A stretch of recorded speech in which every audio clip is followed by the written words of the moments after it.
তো বেকার সমস্যা, বিশেষ করে আমাদের যে সমস্ত যুবক ভাইরা আছে তারা কর্মহীন হয়ে আছে। এবং এখানে আমি দেখেছি যে কাজকর্ম যে করবে তার পরিবেশও নাই।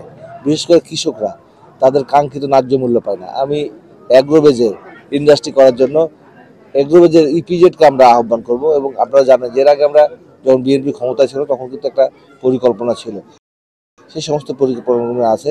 এবং মাদক মুক্ত এলাকা গড়ে তোলার চেষ্টা করব। ইপিজিং এর যেন না করতে পারে সেটা আমরা করবো।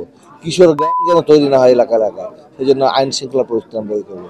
পাশাপাশি এটা হচ্ছে অত্যন্ত গুরুত্বপূর্ণ এলাকা প্রভা, কারণ ওই দক্ষিণ দিকে নদী আর এই উত্তর দিকে হচ্ছে শহর।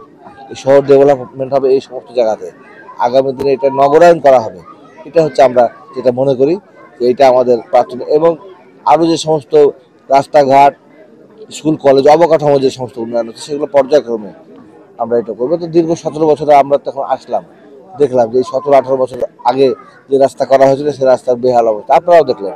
তো এরকম একটা অবস্থাতে 3বার তারা ক্ষমতা ছিল, কিছুই করে না। আমাদের অনেক কাজ, আমরা এই জনগণকে সাথে নিয়ে প্রায়োরিটির ভিত্তিতে আমরা সমস্ত কিছু করার চেষ্টা করি।